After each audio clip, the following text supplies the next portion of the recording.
विश्वामित्र जी कहते हैं मैं ठाकुर जी का दर्शन हो जाएगा, इसी बहाने मंगल मूर्ति का दर्शन हो जाएगा। अरे जा कहूंगा आपने घर में मुझे बुलवा लिया, जा कहूंगा आपने घर में मुझे बुलवा लिया,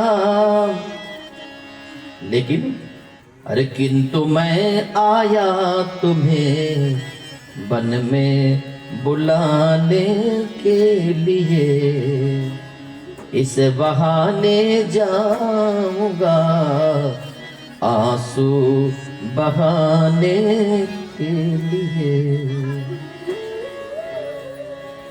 यज्ञ पूर्ण जब हुआ तब भाग्य दशरथ के खुले,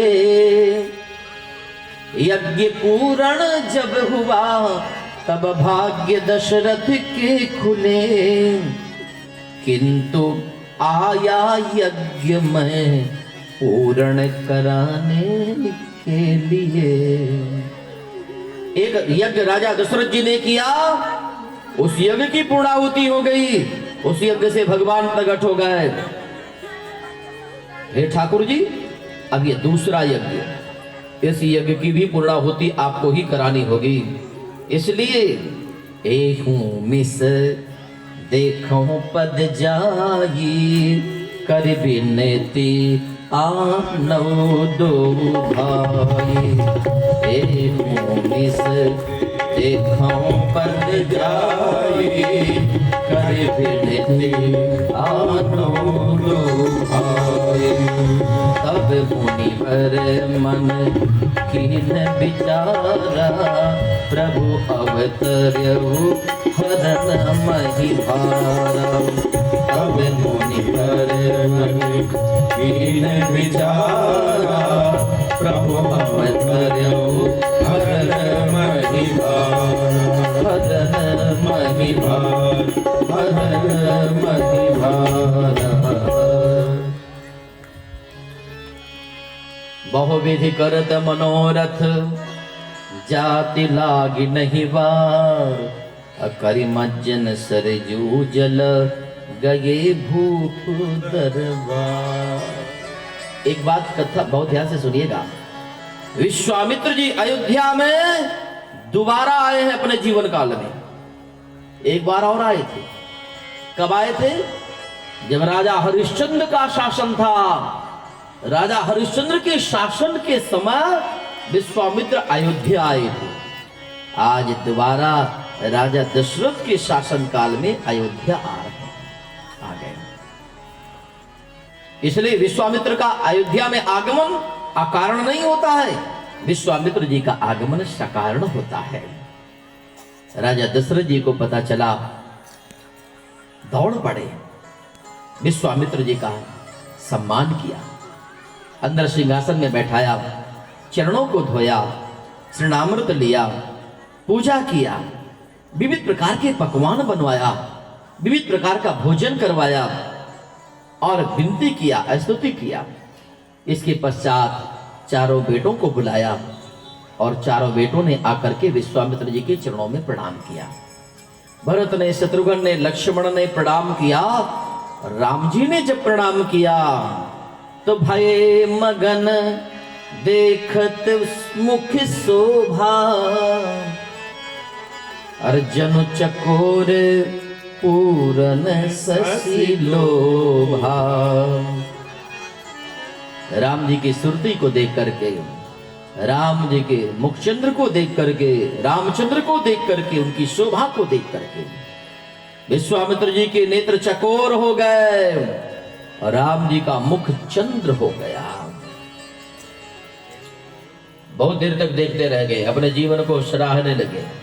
तब तक में दशरथ जी ने कहा, हे गुरुदेव, हे ब्राह्मण देवता, के ही कारण आगमन तुम्हारा, अरे कहूं सो करत न लाभं बारा। बताइए ब्राह्मण देवता, आपका आगमन किस लिए हुआ है? विश्वामित्र जी ने कहा, मुझे राक्षस बहुत परेशान करते हैं, मैं यज्ञ करता हूं, मेरा यज्ञ नहीं पूर्ण हो रहा। महाराज दशरथ, आपका यज्ञ पूर्ण हो गया, आपका जीवन धन्य हो गया, मेरा भी यज्ञ पूर्ण करा दीजिए। मैं आपके यहां मैं याचना करने आया हूं, मैं भिक्षा मांगने आया हूं। मैं राजा दशरथ जी एकदम से चौंके। क्या कहते हैं महाराज, आप भिक्षा मांगने आए हैं, याचना करने आए हैं? अद्भुत है, ये वो विश्वामित्र हैं जो किसी के सामने हाथ नहीं फैलाते हैं, लेकिन आज राजा दशरथ जी के सामने हाथ फैला रहे हैं। क्यों? क्योंकि राजा दशरथ के जीवन में बहुत बड़ी उपलब्धि है ना। राजा दशरथ जी ने कहा, गुरुदेव बताइए कैसे मैं सेवा करूं, किस रूप में आपका यज्ञ पूरा हो। तब विश्वामित्र जी ने धीरे से अपनी बात को कहा, अरे अनुज समेत देहु रघुनाथा, निशिचर बध मैं होब सनाथा। अनुज समेत देहु रघुनाथा, अनुज समेत राम जी को दे दो। बहुत ध्यान से सुनिएगा। तो अनुज समेत, अनुज में क्या लक्ष्मण को ही कहना होगा? अनुज तो भरत जी भी हैं, अनुज शत्रुघ्न भी हैं, अनुज लक्ष्मण भी हैं, तो लक्ष्मण का ही अभिज्ञान क्यों हुआ, है ना? ऐसा ही क्यों ज्ञान हुआ कि रामानुज लक्ष्मण ही हैं, अनुज समेत देहु रघुनाथा। आहा, इसमें एक बड़ी सुंदर कथा मैंने सुनी है कि जब चारों भाई विश्वामित्र जी के चरणों में प्रणाम करने आए तो सबसे पहले राम जी आए, तो राम जी ने विश्वामित्र जी के चरणों में प्रणाम किया और प्रणाम करके विश्वामित्र जी के दाहिने भाग में नीचे बैठ गए जमीन में। अब भरत जी आए, सो भरत जी ने विश्वामित्र जी के चरणों में प्रणाम किया और प्रणाम करके भरत जी विश्वामित्र जी के बाएं भाग में बैठ गए। अब किसका नंबर है? लक्ष्मण जी का। लक्ष्मण जी आए और विश्वामित्र जी के चरणों में प्रणाम किया और प्रणाम करके और विश्वामित्र जी के दाहिने भाग में जिधर राम जी बैठे थे उधर बैठ गए।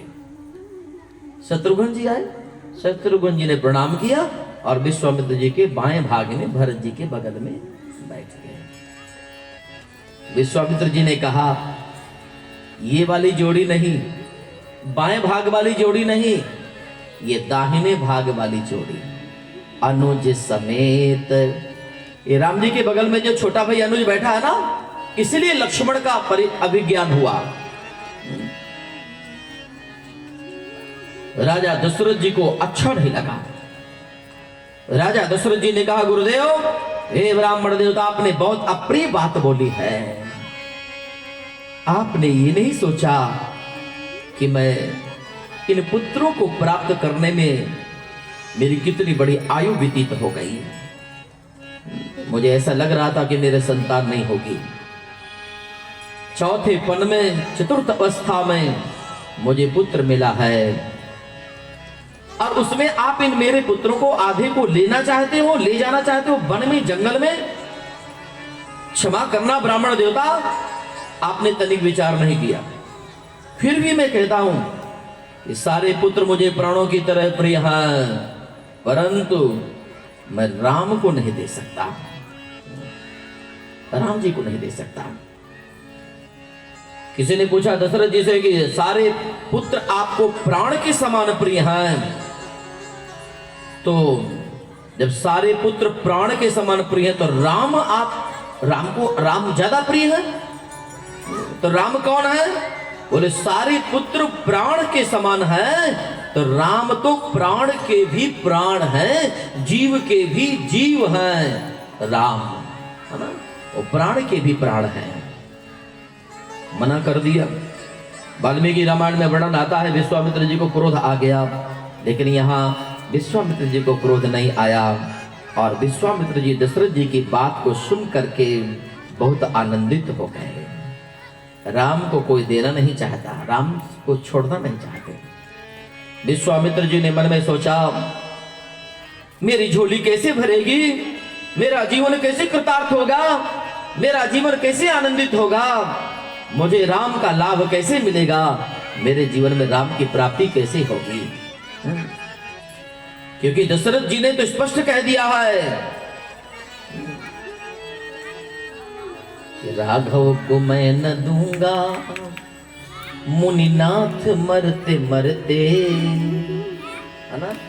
मेरे प्राण ले लो आप, धन ले लो, राज्य ले लो, कोष ले लो, अन्य पुत्रों को ले लो, पर राम को नहीं दे सकता मैं।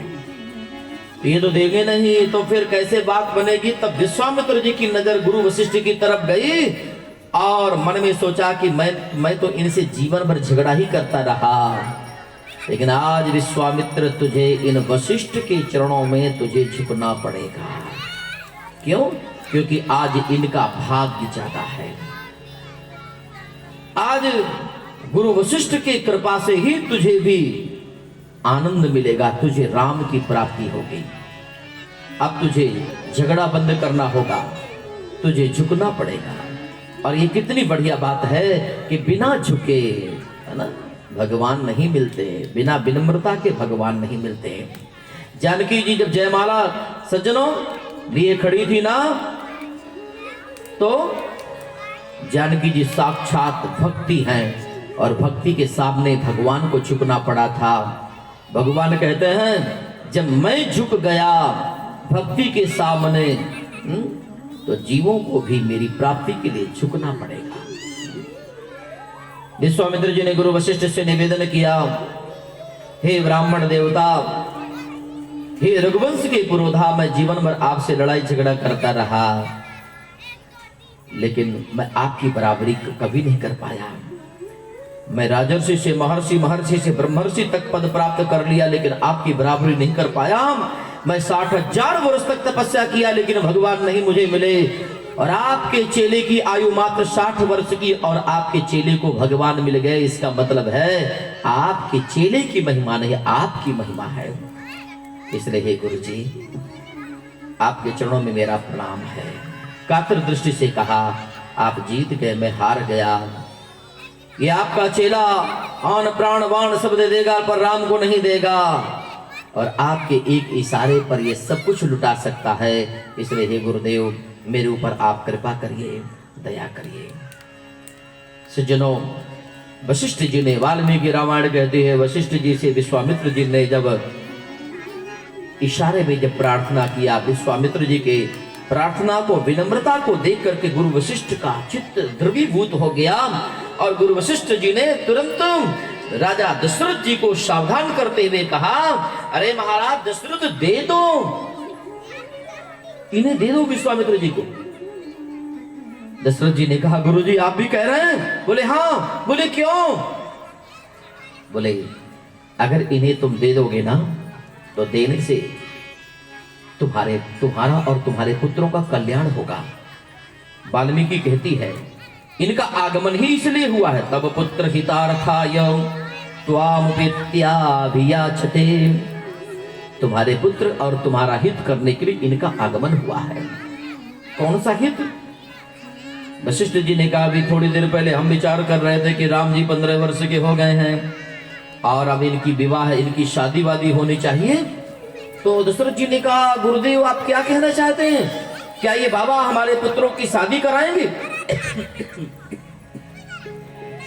बोले हाँ, मैं वही तो कह रहा हूं, अगर इन्हें दे दोगे ना तो ये ले तो जाएंगे, लेकिन जब वापस करेंगे तो ये बहू के साथ में वापस करेंगे। तब वशिष्ठ बहु विधि समझावा, तब वशिष्ठ बहु विधि समझावा, तब वशिष्ठ बहु विधि समझावा, तब वशिष्ठ बहु विधि समझावा। नृप संदेह नास कहाँ पावा, नृप संदेह नास कहाँ पावा, तब वशिष्ठ बहु विधि समझावा, तब वशिष्ठ बहु विधि समझावा।